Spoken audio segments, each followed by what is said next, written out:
மீனராசிக்கு ஜென்மசனி போய் கொண்டிருக்கிறதுங்கிறது எல்லாத்துக்கும் தெரியும்.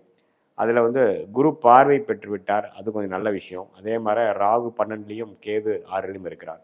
மாத கிரகமாகிய ராஜோகாதிபதி செவ்வாய் 4ஆம் இடத்துலேருந்து 10ஆம் வீட்டை பார்க்குது. தொழிலில் ஜெயிப்பது, தொழிலில் முன்னேற்றம், தொழில் முனைப்பு, வேலை முனைப்பு, வேலையில் கெட்டிக்காரத்தனம் இதெல்லாம் கொடுக்கக்கூடிய அமைப்புகள் இருக்குது. எப்பவுமே ஒரு ராஜோகாதிபதி கிரகம் 10ஆம் இடத்துக்கு சம்மந்தப்படும் பொழுது உத்வேகமாக செயல்படுவோம், நல்லா முயற்சி எடுப்போம், எல்லாமே ஓரளவுக்கு சாதகமாக இருக்கும். ஸோ மாதம் முழுவதும், ஆகஸ்ட் மாதம் முழுவதும் செவ்வாய் 4 இருக்கிறது நல்ல ஒரு அமைப்பு. அது நீங்கள் தெரிஞ்சுக்கணும். அதுக்கப்புறம் அடுத்தபடியாக வரக்கூடிய 5ஆம் இடம் என்று சொல்லப்படுகிற லக்ஷ்மி ஸ்தானத்தில் சூரியனும் புதனும் சேர்ந்து குருவோட சேர்ந்துருக்கிறது அற்புதம். ஸோ இதனால் நல்ல ஒரு இடம் சார்ந்த விஷயத்தில் பாக்கியம். என்னதான் ஜென்மசனி போனாலும் சில பெனிஃபிட்ஸ் வர்றது, ஒரு தொடர்பு மூலமாக டக்குன்னு ஒரு கான்டாக்ட் மூலமாக ஒரு பெனிஃபிட் வர்றது, ஒரு ப்ராஜெக்ட் வர்றது, அது மாதிரி விஷயங்கள்.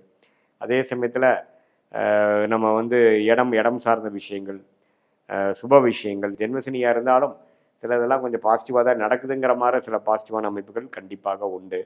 லாபங்கள் பெறக்கூடிய அமைப்பு. இதுவரைக்கும் நம்ம செய்த ஒர்க்குக்கு வந்து ஒரு நல்ல ப்ராஃபிட்டு, நல்ல ஒரு பெனிஃபிட்டு, ப்ரொமோஷனு. என்ன கொஞ்சம் ஜென்மசனியில் வேலையும் ஸ்ட்ரெஸ்ஸும் அதிகமாக இருக்குது. பட் இருந்தாலும் நம்ம சமாளித்து நான் போய்ட்டேன் அப்படிங்கிற மாதிரி ஒரு நல்ல அமைப்பை கொடுக்குது. ஏன்னா எப்பவுமே சனி ராசிக்குள்ளே வரும்பொழுது மைண்டு பார்த்திங்கன்னா ஓவர் ஒர்க் பண்ண வேண்டியதாக இருக்கும். இப்படி ரொம்ப கஷ்டப்பட வேண்டியதாக இருக்கும். ஒரு ஹோப் இல்லாத மாதிரி இருக்கும். ஆனாலும் உங்களுக்கு இந்த மாதிரி சாதகமான அமைப்புகள் ஆகஸ்ட் மாதம் இருக்கிறதுனால ஓரளவுக்கு நம்ம கோப்பப் பண்ணிக்கலாம், ஓரளவுக்கு நம்ம ஸ்ட்ரெஸ்ஸை மேனேஜ் பண்ணிக்கலாங்கிற அளவுக்கு நல்ல பாசிட்டிவான ஒரு சப்போர்ட் நிறைந்த ஒரு தாக்கங்கள் இருக்கதான் செய்கிறது. ஸோ இதுதான் வந்து நீங்கள் வந்து தெரிஞ்சிக்கக்கூடிய அமைப்புகள். அதே மாதிரி மற்ற கிரகம் பாருங்கள், சுக்கிரன் வந்து ராசிக்கு 7ஆம் இடத்துல இருந்து ராசியை பார்க்குறார். ஆனால் சனி செவ்வாயால் பார்க்கப்படுகிறார். ஸோ அதனால் அந்த நட்பு விஷயத்தில், பெண்கள் விஷயத்தில் கொஞ்சம் கேர்ஃபுல்லாக இருக்கணும்.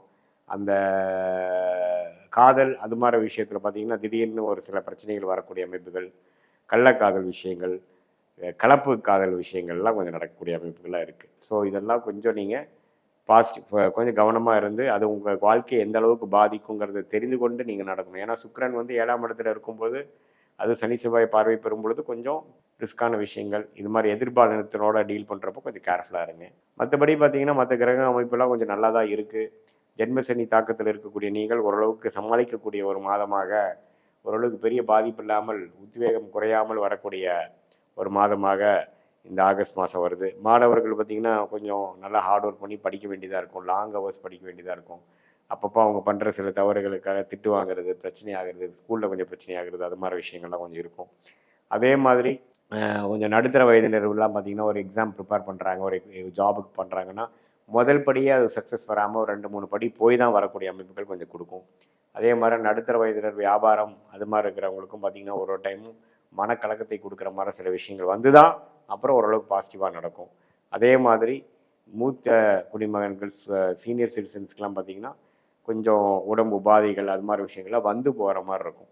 ஸோ பொதுவாக வந்து ஓரளவுக்கு குருவின் பார்வை வந்து ஜென்மசனிக்கு இருக்கக்கூடிய அமைப்புக்கு வந்தனால சாதகமான சில கிரகங்கள் இருக்கிறனால மீனராசிக்காரங்க நம்ம பயப்பட வேண்டிய அவசியம் இல்லை. ஓரளவுக்கு சாதகமான அமைப்பு தான் இருக்குது.